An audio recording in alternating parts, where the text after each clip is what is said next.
தமிழ்நாடு, புதுச்சேரி, கேரளா, கர்நாடகா, ஆந்திரா மட்டும் இல்ல, உலகத்துல எந்த மூலையில நம்ம வகையரா இருந்தாலும் அவங்க எல்லாருமே நம்மளோட உயிர் தான், அவங்க எல்லாருமே நம்மளோட உறவு தான்.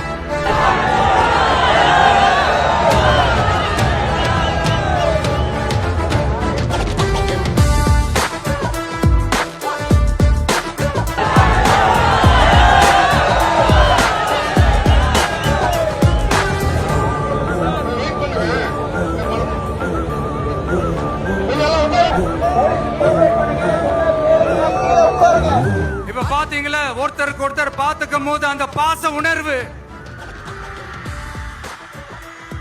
அதுதாங்க, அது மட்டும்தான். அது இருந்துட்டாலே போதும், வேற எதுவுமே தேவையில்லை. விஜயை பார்க்க அதிகாலையிலேயே கூடிய கூட்டம். என்னோட கெரியரின் உச்சத்தை எப்படி, என்னோட கெரியரின் உச்சத்தை உதறிட்டு